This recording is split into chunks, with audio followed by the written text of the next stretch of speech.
sa para pagkulang ng langit. Ilipas kulitagan, mayroon sila ang lahat. Wala ang kalungkutan, lubos ang kasayahan. Ibig ng Pasko'y umiiral sa loob ng bawat tahanan. Masaya ang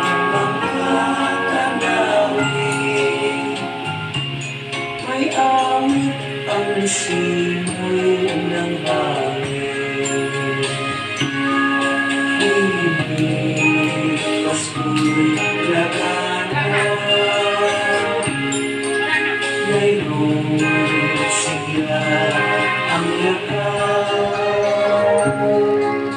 Wala ang kalungkutan, lubos ang kasayahan. Ibig ng Pasko'y umiiral sa loob ng bawat tahanan. Masaya ang mga tanawin. And the South China Sea will be fast-tracked and will reach finality next year. Harvey Nagado, UNTV News and Rescue. We serve the people. We give glory to God.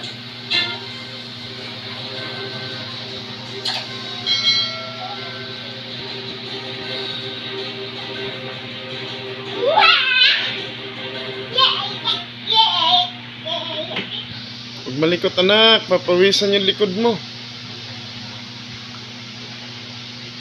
Ang tawag ko ito ay si Huawei Mate 30 Pro. Ito yung pinaka-innovative phone in 2022 in terms of design, in terms of... Si Alisin Kukirin po ay merong 8 points.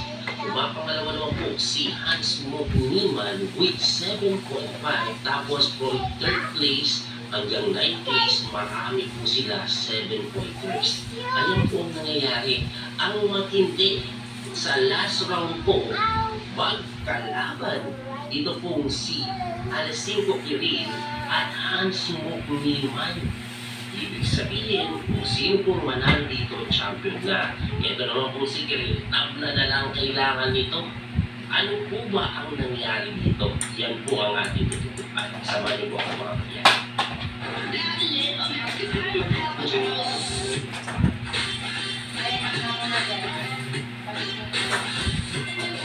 Sa game po na ito, white po si Alisin Kukirin. Ang tinira niya po ay E4. Ito naman po si Neyman nag-E5.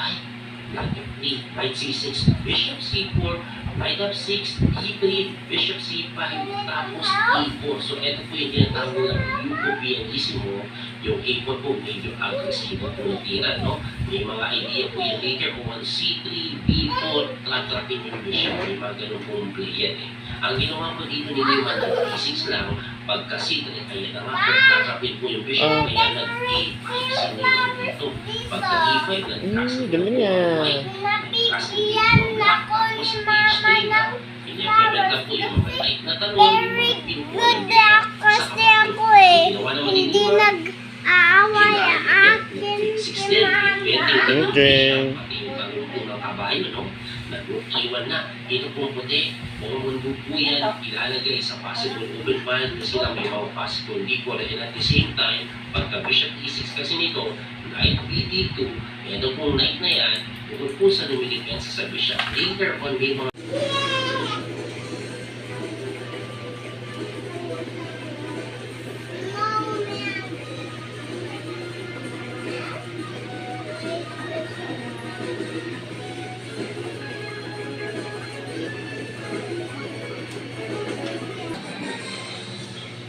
Magandang gabi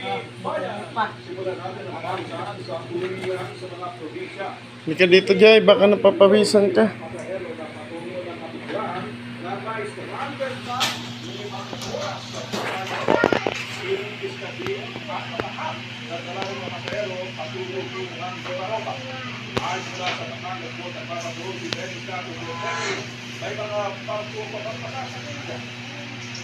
Halika. Pupunasan ko muna yung likod mo. Masasakyan dito sa Batangas Port. Yun nga lamang, medyo kailangan magtigis ng ating Jay. mga pasahero bago makasakay ng bangko dahil talagang siksika na ang dami ng mga pasahero dumarating dito sa Magdala. Dumagsada sa Batangas Port Passenger Terminal ang mga pasahero pauwi sa mga island provinces. Mahaba ang pila at siksika na sa mga tikiting boat. Kaya ang mananabing kanila na makakilin ang kanilang pamilya na palitan